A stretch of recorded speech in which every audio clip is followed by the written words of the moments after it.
بل تؤثرون الحیات الدنیا والآخرۃ خیر وابقی. میرے بندو تم دنیا کی زندگی کو سب کچھ سمجھتے ہو، جبکہ آخرت کی زندگی زیادہ بہتر اور زیادہ باقی رہنے والی ہے.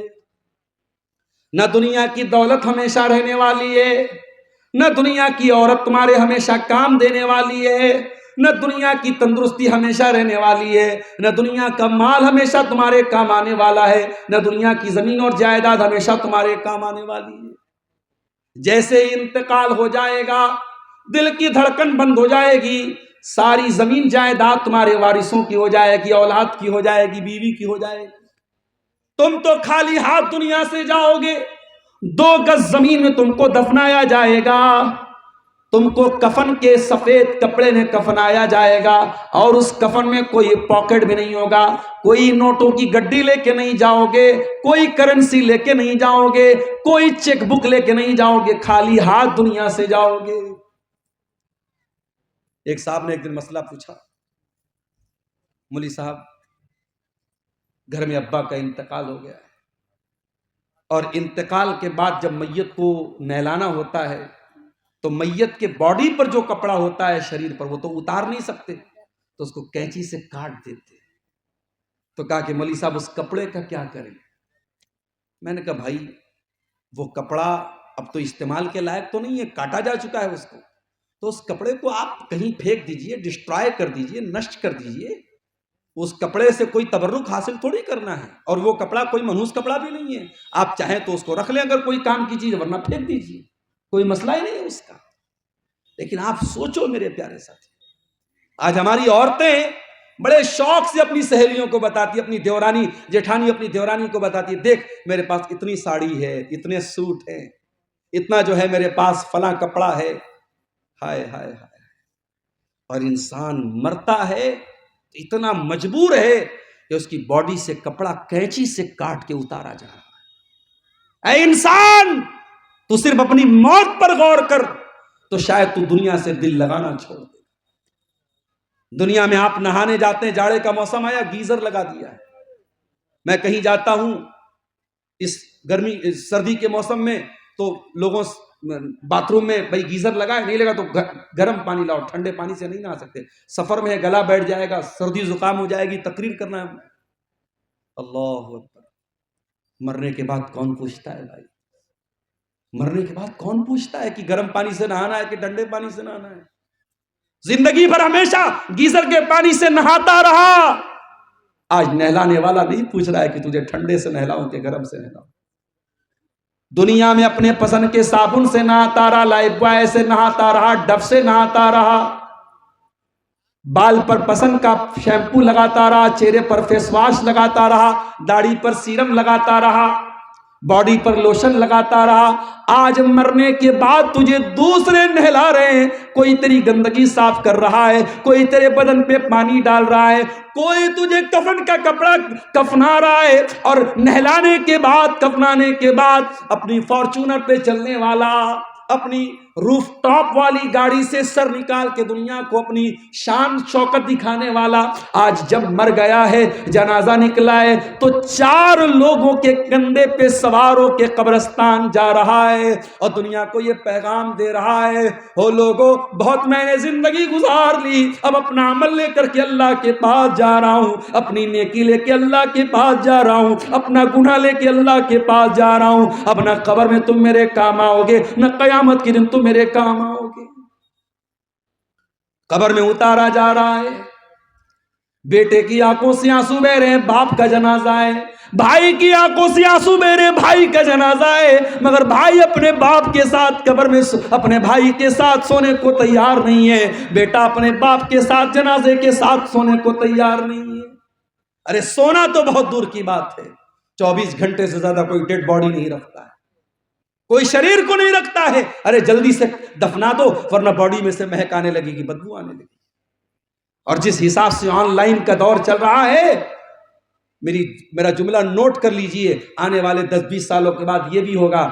باپ کا انتقال ہوگا، بیٹا فون کرے گا آن لائن، ہاں بھائی آ جاؤ، کفنا دو دفنا دو میری جان چھوٹے، وہ دور بھی آنے والا ہے، سب آن لائن ہوگا تو باپ کا جنازہ بھی آن لائن کروایا جائے گا۔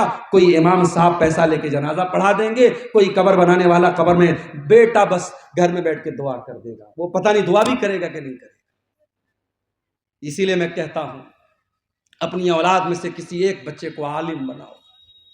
اتر پردیش میں ایک جگہ ہے مبارک پور، وہاں ایک جنازے میں گیا، وہاں ایک بہت بڑے مولانا کا جنازہ تھا، مولانا فضل حق مبارک پوری، ان کے 5 بیٹے ہیں، سب عالم ہیں ماشاءاللہ۔ باپ کا جنازہ آیا، ہر بیٹا اس قابل ہے کہ باپ کا جنازہ پڑھا سکتا ہے، بڑے بیٹے نے جنازے کی نماز پڑھائی۔ وہ منظر دیکھ کر میرا دل باغ باغ ہو گیا کہ اللہ، ایسا بھی جنازہ ہوتا ہے کہ ہر بیٹا اس قابل ہو کہ باپ کی جنازے کی نماز پڑھا سکے۔ میرے بھائیوں، ہو سکے تو اپنے کسی ایک بچے کو تو اس قابل بناؤ۔ انجینئر تو بہت سے بن جائیں گے، ڈاکٹر تو بہت سے بن جائیں گے، لائر تو بہت سے بن جائیں گے، ایک بیٹا تو ایسا بناؤ کہ جب تمہارا انتقال ہو تو بیٹا کھڑا ہو کر کے آپ کی جنازے کی نماز تو پڑھ سکے، جب دعا کے لیے ہاتھ اٹھائے تو کم سے کم یہ کہہ سکے رب ارحمہما کما ربیانی صغیرا، پروردگار میرے ماں باپ پر رحم فرما، انہوں نے بڑی محبتوں سے مجھ کو پالا تھا۔ میرے پیارے ساتھیوں، مرنے والا قبر میں چلا گیا، مٹی دینے والے گھر جا چلے گئے، 2 فرشتے آتے اس کے پاس، ایک کا نام منکر اور ایک کا نام نکیر ہے۔ وہ دونوں فرشتے میت کو کے اندر دوبارہ روح ڈالتے ہیں اور میت کو بٹھاتے ہیں اور 3 سوال کرتے ہیں۔ من ربو کا، تیرا رب کون ہے؟ من نبیوں کا، تیرے نبی کون ہے؟ ماں دینوں کا، تیرا دین کیا ہے؟ یہ 3 سوال قبر میں ہر مردے سے پوچھا جائے گا۔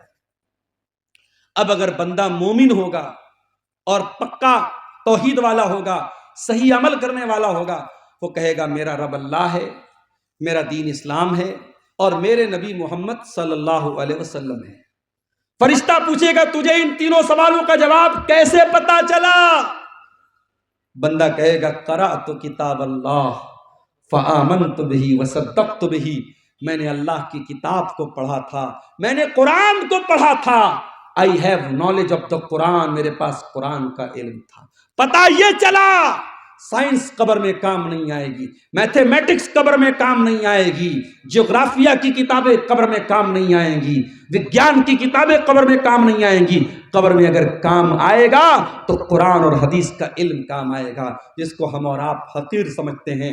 یہ قرآن اور حدیث کا علم حقیر مت سمجھو میرے ساتھیوں، یہ قبر میں بھی آپ کے کام آئے گا اور قیامت کے دن میدان محشر میں بھی کام آئے گا۔ اور میرا جملہ نوٹ کر لو، اپنے بچوں کو دین سکھاؤ میرے ساتھیوں، آنے والا دور بہت نازک ہے، کفر اور ارتداد کی ایسی لہریں چلیں گی، آپ کو اپنے بچوں کو بچانا مشکل ہو جائے گا۔ یہ سوشل میڈیا میں جو پیلے پڑے ہیں آپ کے بچے، 20 سال بعد آنے والی جو نسل ہوگی وہ سوشل میڈیا کی پیداوار ہوگی، وہ رات دن یوٹیوب دیکھنے والی، انسٹاگرام چلانے والی وہ نسل ہوگی۔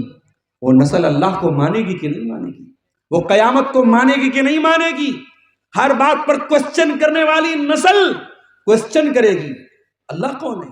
ہم نے تو اللہ کو نہیں دیکھا، اگر کوئی اللہ ہے تو دکھائی کیوں نہیں دیتا؟ فرشتے ہیں تو دکھائی کیوں نہیں دیتے؟ وہ نہیں مانے گا قیامت کے دن کو، وہ نہیں مانے گا اللہ کو، وہ نہیں مانے گا تقدیر کو۔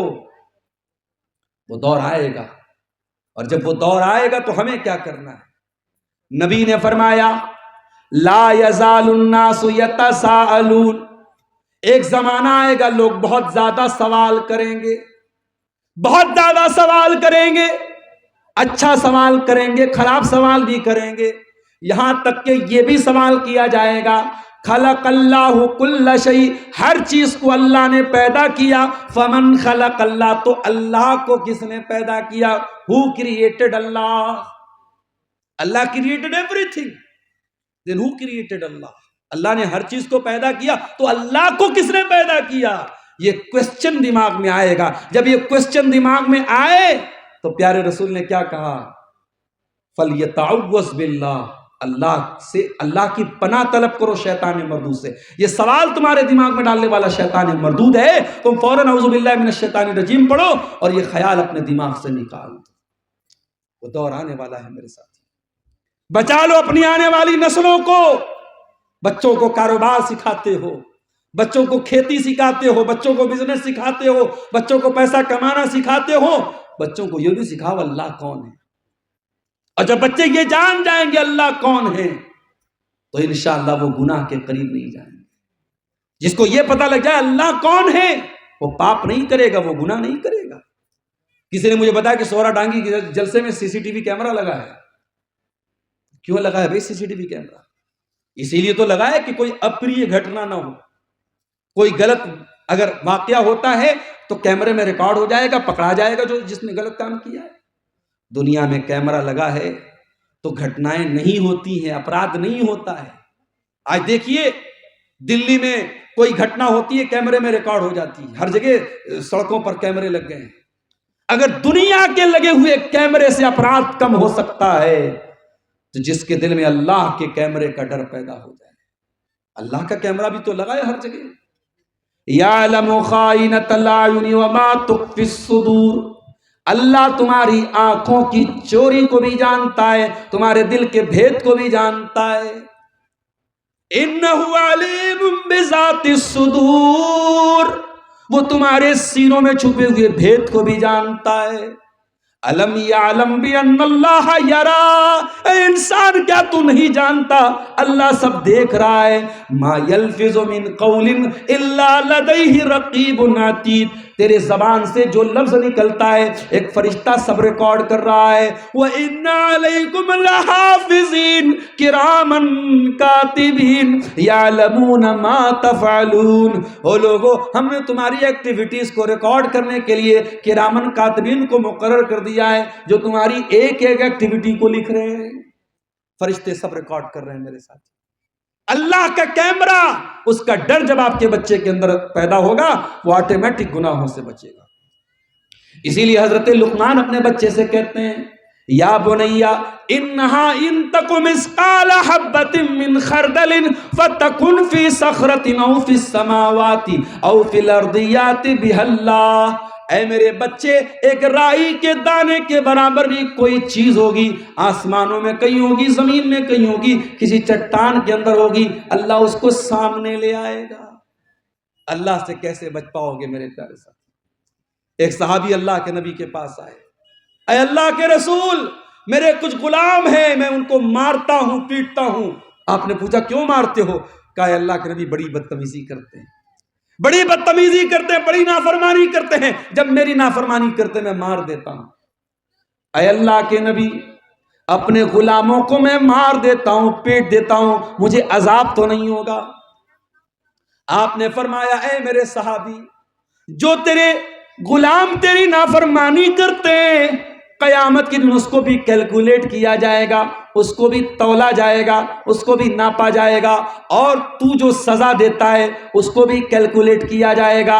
اگر ان کی نافرمانی زیادہ ہوگی اور تیری سزا کم ہوگی تو تجھے فائدہ ہوگا, تجھے ان کی نیکی تجھ کو مل جائے گی, تیرے کچھ گناہ معاف ہو جائیں گے. لیکن اگر تیرے غلاموں نے جو نافرمانی کی ہے اگر ان کی نافرمانی کم تھی اور تیری سزا زیادہ تھی تو اے میرے صحابی پھر ان کے گناہ تیرے اوپر لاد دیے جائیں گے, تیری نیکیاں ان کو دے دی جائیں گی. صحابی رونے لگے, اے اللہ کے نبی میں سزا دیتا ہوں, ناپ کے تو نہیں دیتا, تول کے تو نہیں دیتا. اے اللہ کے رسول مجھے سمجھ میں نہیں آ رہا ہے میں کیا کروں.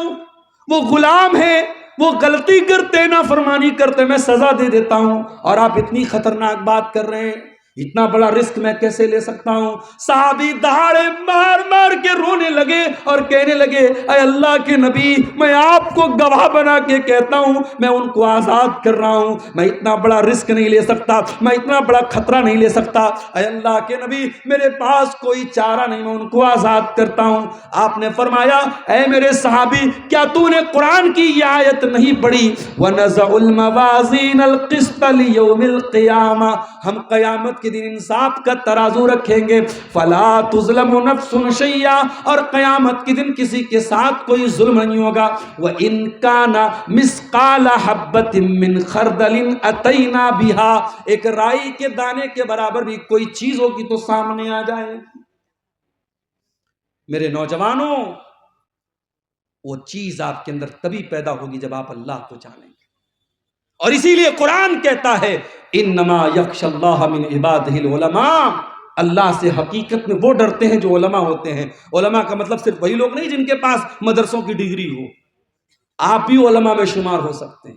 دنیا آپ کو عالم نہ مانے، لیکن اگر آپ اللہ کو جانیں گے، اللہ کی صفات کے بارے میں جانیں گے، تو جتنا آپ اللہ کو جانیں گے اتنا آپ کے دل میں اللہ کا ڈر پیدا ہوگا. انما یخشی اللہ من عبادہ العلماء، اللہ سے اس کے بندوں میں حقیقت میں اللہ کو جاننے والے ڈرتے ہیں. سوالات و جوابات کا سلسلہ بھی کچھ شاید آئے گا. اس گاؤں میں آج جب میں آیا تو آتے ہی ایک سوال میرے سامنے آیا. جس مسجد کی تعمیر کا معاملہ ہے اسی مسجد سے متعلق ایک سوال آیا. بڑا اہم سوال ہے، اس کو غور سے سنیے گا.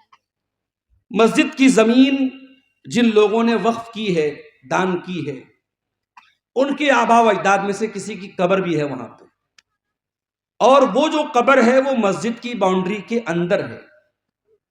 تو اب مجھ سے بھائیوں نے پوچھا کہ مولانا اس قبر کا کیا کیا جائے. شریعت کا مسئلہ کیا ہے، بہت کلیئر طریقے سے سن لیجیے. شریعت کا مسئلہ یہ ہے کہ نہ تو قبر کے اوپر مسجد بنائی جا سکتی ہے، نہ مسجد میں قبر بنائی جا سکتی ہے. اور کسی مسجد میں اگر قبر ہو تو اس مسجد میں نماز پڑھنا جائز نہیں ہے. اور تمام اہل حدیث علماء کا اس بات پر اتفاق ہے، کیونکہ قرآن و حدیث کے دلائل اس کے اوپر موجود ہیں. اب سوال یہ پیدا ہوتا ہے کہ اگر کوئی قبر ہے تو اگر وہ مسجد سے سٹی ہوئی قبر ہے تو ہم یہ دیکھیں گے کہ وہ مسجد کی حدود میں ہے کہ نہیں ہے. اگر وہ مسجد کی باؤنڈری کے اندر ہے تو پھر وہ مسجد کے اندر مانی جائے گی، اور پھر اس قبر کا مسجد میں رکھنا یہ مناسب بات نہیں ہے. تو اب اگر کوئی مسجد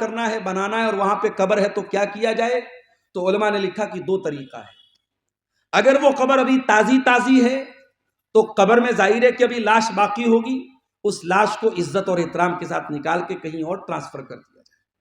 اور دوسرا راستہ یہ، اگر قبر بہت پرانی ہے اور جب پرانی قبر ہو جاتی ہے تو ظاہر ہے کہ انسان کا شریر مٹی میں گل جاتا ہے، شاید کچھ ہڈیاں بچیں ورنہ وہ بھی نہیں بچتی، بہت زمانہ گزر جائے. تو علماء نے کہا کہ ایسی صورت میں ہم کیا کریں گے کہ قبر کی ظاہری شکل کو ہم ختم کر کے زمین کے برابر اس کو فلیٹ کر دیں. جیسا کہ اللہ کے نبی نے جب مسجد نبوی کی جب زمین خریدی تھی تو وہاں مشرکین کی کچھ قبریں تھیں، تو اللہ کے نبی نے ان کی ہڈیاں وغیرہ نکال کے اس کو پلین کر دیا، فلیٹ کر دیا.